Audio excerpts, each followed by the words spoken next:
నమస్తే మీ అందరికీ virtual spiritual యూనివర్సిటీకి స్వాగతం. ఈ విశ్వవిద్యాలయం యొక్క ఉద్దేశ్యం ఆధ్యాత్మిక శాస్త్రంపై ఒక సిరీస్ని సైంటిఫిక్ ధోరణిలో మన ప్రపంచానికి అందించడం మరియు మీ లోపల ఒక జిజ్ఞాసను రేకెత్తించడం, ఇంకా ఈ జ్ఞానము అందరితో షేర్ చేయడం కోసం. స్పిరిచువల్ సైన్స్ అనేది మన దైనందిన జీవితాలను మెరుగుపరచడానికి, ఎలాగైతే విద్యుత్ మరియు ఇంటర్నెట్ వంటి సాంకేతిక పరిజ్ఞానాన్ని ఉపయోగించినట్లే ఈ స్పిరిచువల్ ఎనర్జీని కూడా ప్రతి ఒక్కరూ తమ జీవితాలలో ఎదగడానికి ఉపయోగించుకోవచ్చును. మన అందరిలో ఈ ప్రశ్న ఎప్పుడో ఒకప్పుడు వచ్చి ఉంటుంది: ఈ సృష్టి ఎలా మరియు ఎప్పుడు పుట్టినది అని? నిజం చెప్పాలంటే ఖచ్చితమైన ప్రారంభం అవసరం లేదు. సాధారణంగా ఆమోదించబడిన సిద్ధాంతం ఏమిటంటే, ప్రారంభంలో ఏమీ లేదు, ఉన్నది శూన్యమే. ఈ శూన్యం నుండి నిరాకార శక్తి కంపించడం ప్రారంభించింది. నిజం ఏమిటంటే, ఈ అపారమైన సృష్టి శూన్యం నుండి ఎలా ఉద్భవించిందో ఎవరికీ ఖచ్చితంగా తెలియదు. స్పష్టమైన సమాధానం లేకపోవడం వల్ల అసౌకర్యాన్ని ఎదుర్కొన్న మానవులు వివిధ సిద్ధాంతాలు, వివరణలు మరియు కవితలు అల్లారు. సైంటిఫిక్గా అత్యంత విస్తృతంగా ఆమోదించబడిన సిద్ధాంతాలలో ఒకటి బిగ్ బ్యాంగ్. సరే, అన్వేషణ నిమిత్తం మనం కూడా విశ్వం ఇలా ఆవిర్భవించిందని అనుకుందాం. ఈ సిద్ధాంతం నిజమా కాదా అనేది మన సమాధానాలను వెతకడం యొక్క ప్రాముఖ్యతను తగ్గించదు. విశ్వాన్ని అధ్యయనం చేయడానికి రెండు ప్రధాన మార్గాలు ఉన్నాయి. ఆధునిక విజ్ఞాన శాస్త్రం ద్వారా ఒక విధానం ఉంది. ఇక్కడ శాస్త్రజ్ఞులు గణిత శాస్త్రాన్ని ఉపయోగించి ముందుగా సిద్ధాంతాలను రూపొందిస్తారు. తదుపరి టెలిస్కోప్లు మరియు మైక్రోస్కోప్లను ఉపయోగించి లైట్ యొక్క వేగాన్ని రిఫరెన్స్గా ఉపయోగించి లెక్క కడతారు. తదుపరి ఉదాహరణకు హబుల్ టెలిస్కోప్ మరియు సెర్ను ల్యాబ్లో వచ్చే డేటాతో టెస్ట్ చేస్తారు. 2005 సంవత్సరంలో సైన్స్ మ్యాగజైన్ వివిధ శాస్త్రీయ రంగాలలో 125 బహిరంగ ప్రశ్నలను ప్రచురించింది, మరియు వీటిలో చాలా ప్రశ్నలకు నేటికీ సమాధానం లేదు. ఈ పరిష్కరించబడని రహస్యాలు విజ్ఞాన శాస్త్రంలోని ప్రతి శాఖలో నుండి ఉన్నాయి. పరిశీలించదగిన విశ్వం ఎంతవరకు అస్పష్టంగా ఉందో మనకు గుర్తుచేస్తుంది. విశాలమైన ఆధ్యాత్మిక విశ్వం భూమి అంత పెద్దదైతే, పరిశీలించదగిన భౌతిక విశ్వం ఫుట్బాల్ అంత చిన్నదిగా ఉంటుంది. భౌతిక విశ్వం ఒక ప్రక్రియ, అందువల్ల అది ఎప్పుడు స్థిరత్వంగా ఉండకుండా మార్పు లేదా పరివర్తన అవుతూనే ఉంటుంది. విశ్వాన్ని అర్థం చేసుకోవడానికి మరొక మార్గం ఆధ్యాత్మిక లెన్స్ ద్వారా. ఆధ్యాత్మికవేత్తలు ఉన్నత స్థితిలో ఉన్నప్పుడు మిస్టికల్ పవర్తో ఆకాశిక్ రికార్డులను యాక్సెస్ చేసి చదవగలరు. ఈ ఆకాశిక్ రికార్డులలో విశ్వంలో జరిగిన ప్రతి ఒక్కదాని గురించి స్టోర్ అయి ఉంటుంది. ఆధ్యాత్మిక విశ్వం ఎప్పటికీ తెలుసుకోలేనిది, లేదా దీనినే శూన్యము, బ్రహ్మం, ఏకం, నథింగ్నెస్ అని అంటారు. ఇది నిజంగా మానవ అవగాహనకు మించినది. మరోవైపు, ఇందులో నుంచి మేనిఫెస్టో అయిన భౌతిక యూనివర్స్ ని ఇల్యూషన్ లేదా మాయ అంటున్నాము. ఇది స్థిరమైనది కాదు, కానీ నిరంతరంగా మార్పు చెందుతూ ఉంటుంది. చాలా కుతూహలంగా లేదు. ఒకటేమో తెలుసుకోలేనిది, మరొకటి మనకు తెలిసిందేమో భ్రమ. మరి మనమందరము ఏమి తెలుసుకోవాలని తాపత్రయపడుతున్నాము? ఏమి నియంత్రిద్దామని చూస్తున్నాము? ఈ విశాలమైన ప్రపంచంలో భూమి తన చుట్టూ తాను తిరుగుతూ సూర్యుని చుట్టూ తిరుగుతుంది. అలాగే మన సౌర వ్యవస్థ మొత్తం కలిసి మన గెలాక్సీ మిల్కీవే లేదా పాలపుంత సెంటర్ చుట్టూ తిరగడానికి 225 మిలియన్ సంవత్సరాలు పడుతుంది. దీనిని లాంగ్ సైకిల్ అని పిలుస్తారు. ఈ గొప్ప లయలో సౌరవ్యవస్థ ప్రతి 26,700 సంవత్సరాలలో అసెండింగ్ అండ్ డిసెండింగ్ సైకిల్స్ లేదా ఆరోహణ మరియు అవరోహణ చక్రాలను అనుసరిస్తుంది. దీనిని షార్ట్ సైకిల్స్ అని పిలుస్తారు. ఈ లాంగ్ సైకిల్లో 4 యుగాలు మరియు అలాగే షార్ట్ సైకిల్స్ ని 4 యుగాలుగా విభజించవచ్చు. ప్రస్తుతం మన దృష్టి ప్రధానంగా షార్ట్ సైకిల్పై ఉంచండి. స్క్రీన్పై చూపించినట్టుగా మానవులు వాస్తవికతను ఒక్కొక్క యుగములో ఒక్కొక్క రకముగా అనుభవించెదరు. ఈ సైకిల్స్లో భాగంగా ప్రస్తుతం మనము స్వర్ణయుగం లేదా సత్యయుగం వైపు నడుస్తున్నాము.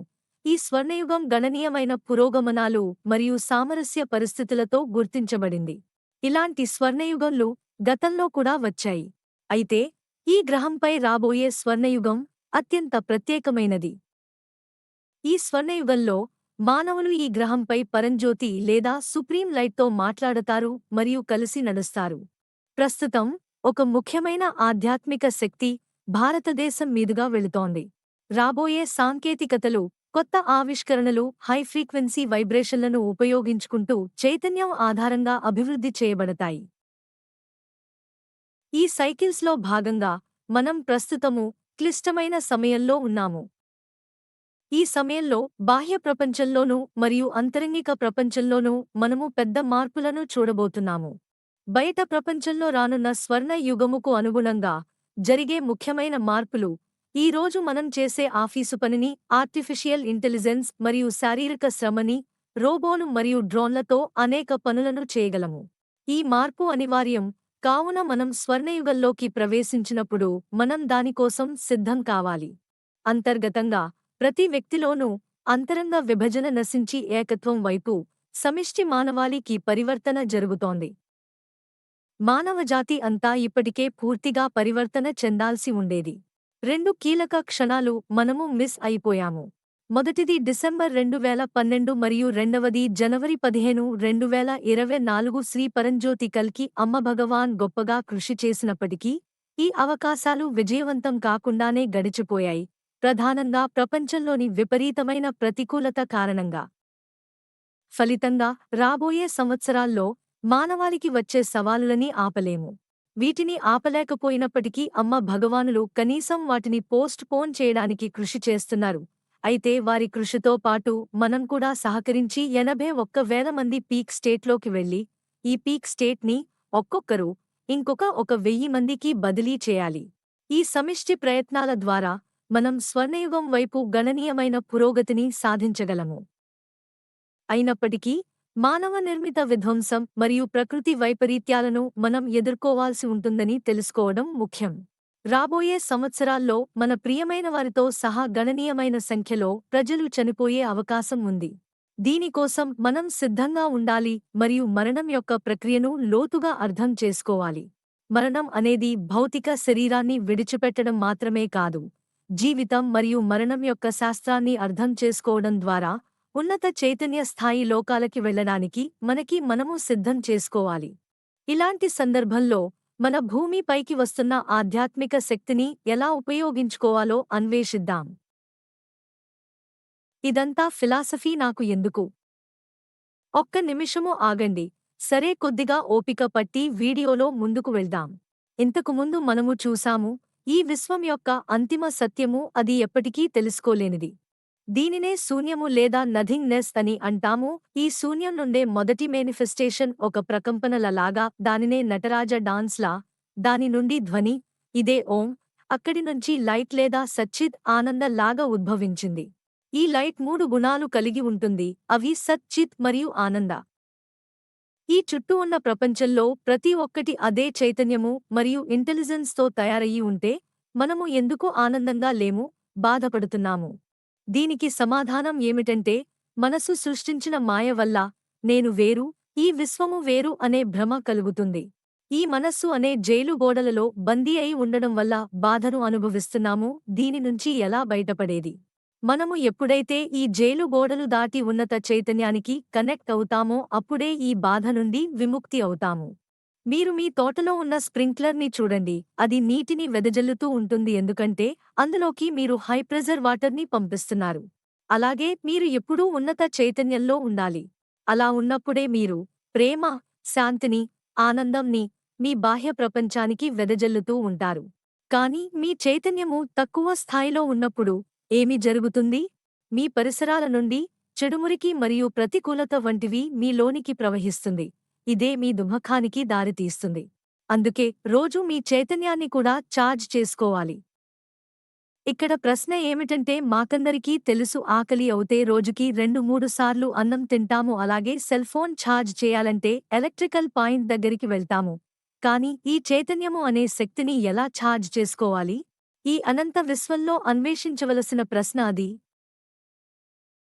స్లైడ్లో చూపించినట్టు మనము రిసీవర్ అయితే ఈ విశ్వంలో కొన్ని చోట్ల నుండి చైతన్యము లేదా శక్తి ఇచ్చే ట్యాప్ లాగా ఉన్నాయి. మనము ఈ రిసీవర్ ని ఈ ముఖ్యమైన ట్యాప్ కి కనెక్ట్ చేసుకోవాలి. ముఖ్యమైన ట్యాప్లు ఏమిటనగా, ఒకటి యూనివర్సల్ కాన్షియస్నెస్, 2 ఉన్నత లోకాలు, 3 సామూహిక అన్కాన్షియస్, 4 పరంజ్యోతి లేదా సుప్రీం లైట్, 5 పరంజ్యోతి భాగమైన కాంతి జీవులు. ఈ గ్రహం మీద ఉన్న వ్యక్తులు 2, 3 మరియు 5 ట్యాప్ కనెక్ట్ కాగలిగారు. కాని పరంజ్యోతి ట్యాప్ 4కి కనెక్ట్ చేయడం చాలా అరుదు. అయితే ప్రస్తుతం ఈ ట్యాప్ మన భూమి మీద ఉన్నవారికి అందుబాటులో ఉంది. పరంజ్యోతి ఇహంలోని కోరికలు, ఆరోగ్యం, సంపద, శాంతి మరియు సంబంధాల వంటి మరియు పరంలోని కోరికలు ముక్తి మరియు మోక్షం లేదా మరణానంతర విముక్తితో సహా మన అవసరాలన్నింటికీ సహాయం చేయగలదు. ఇప్పుడు మనం కనెక్ట్ అయ్యే ఈ అవకాశాన్ని కోల్పోయినట్లయితే తక్కువ చైతన్య స్థాయిలో ఉండే నరకానికి వెళ్లే ప్రమాదం ఉంది. ఇక్కడ ఇంకా తీవ్రమైన దుఃఖానికి గురవుతూ చాలా కాలం పాటు ఉండాల్సి వస్తుంది. ఎలాగైతే ఉపగ్రహ ప్రయోగానికి ముందే దాని యొక్క కక్ష మరియు ఎక్కడ ల్యాండ్ అవ్వాలి అనేది భూమి మీద ఉన్నప్పుడే చాలా వరకు నిర్ణయించి కంట్రోల్ చేస్తారు.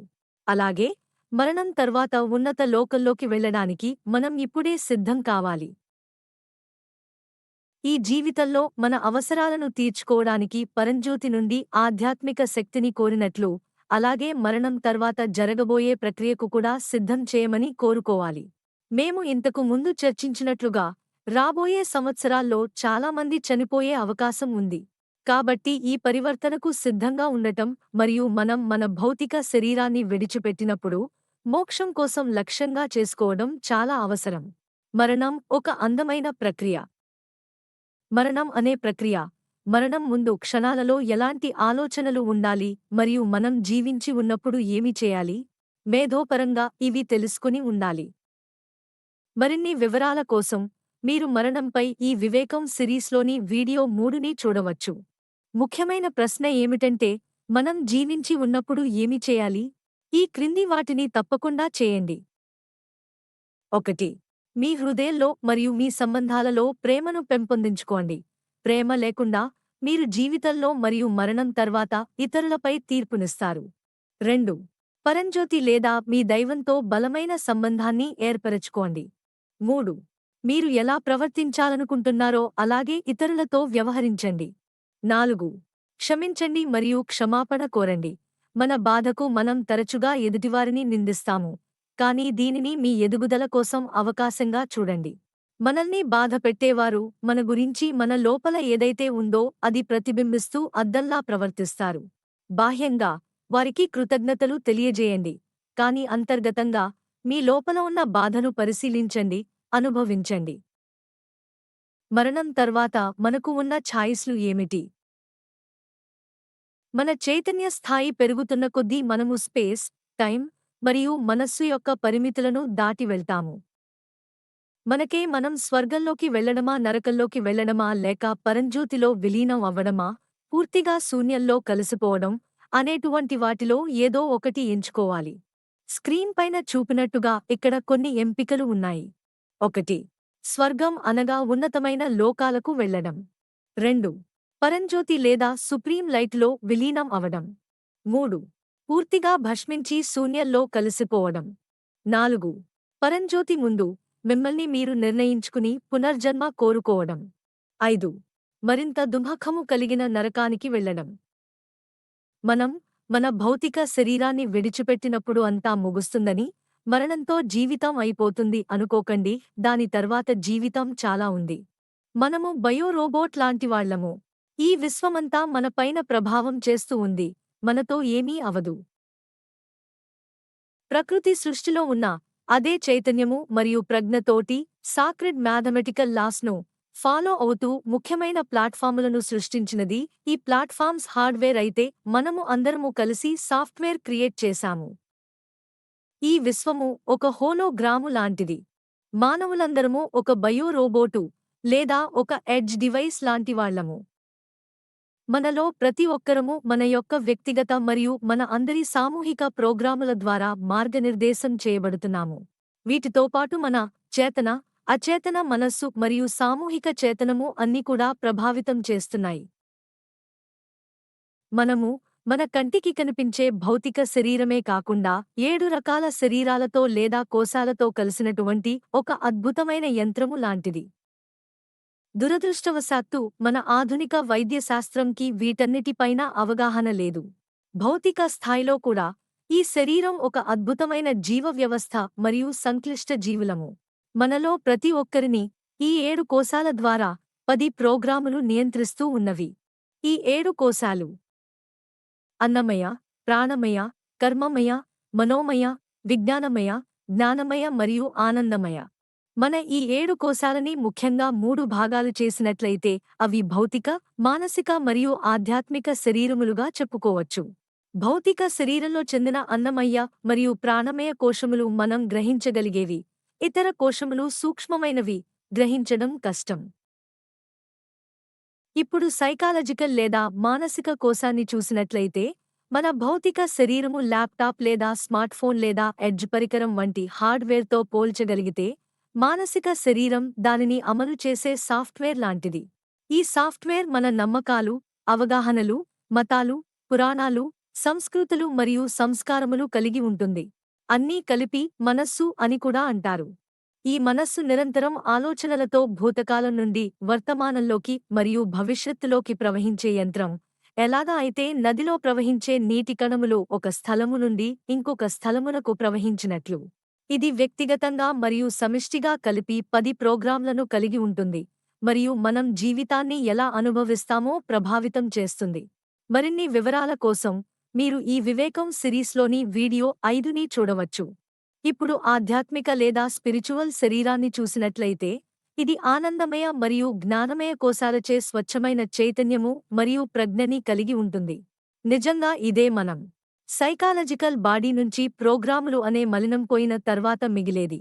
ఈ స్వచ్ఛమైన చైతన్యమే ఎలాగైతే మన ల్యాప్టాప్ని గానీ మొబైల్ ఫోన్లో కానీ ఫార్మేట్ చేస్తే మిగిలేది కొత్త ల్యాప్టాప్ కానీ మొబైల్ ఫోన్ లాగా ఉంటుందో, ఏదైనా ఆధ్యాత్మిక ప్రక్రియ యొక్క లక్ష్యం ఈ మలినం క్లియర్ చేసి మన అసలు స్వచ్ఛమైన స్థితికి తిరిగి తీసుకురావడమే. ఆధ్యాత్మిక శక్తి, ముఖ్యంగా పరంజ్యోతి ఈ ప్రక్రియలో సహాయపడుతుంది. ఈ వీడియో ఆధ్యాత్మిక శాస్త్రాన్ని మరింతగా అన్వేషించాలనే మీ ఉత్సుకతను రేకెత్తిస్తుందని ఆశిస్తున్నాను. నన్ను నమ్మండి, ఇది నేర్చుకోవాల్సిన శాస్త్రం. ఆధునిక విద్య మేధో వృద్ధిపై ఎక్కువగా దృష్టి సారిస్తుంది, కానీ హృదయానికి సంబంధించిన కరుణ మరియు ప్రేమ వంటి సామర్థ్యం కల ఆధ్యాత్మిక అభివృద్ధిని తరచుగా నిర్లక్ష్యం చేస్తుంది. మనలో చాలామంది బానిసలుగా మారారు. ఇది బ్లూ కలర్ కానివ్వండి లేదా వైట్ కాలర్ కానివ్వండి. ఇది 17వ లేదా 18వ శతాబ్దాల బానిసత్వం కాదు, ఇది ఆధునిక బానిసత్వం. రానున్న స్వర్ణ యుగములో ఏఐ, రోబోట్లు మరియు డ్రోన్లు ఈ బానిసత్వం నుండి బయటపడే అవకాశాన్ని అందించగలవు. బాధ్యతాయుతంగా ఉపయోగించినట్లయితే ఈ అధునాతన సాంకేతికతలు మానవారికి సానుకూల మార్పును తీసుకురాగలవు.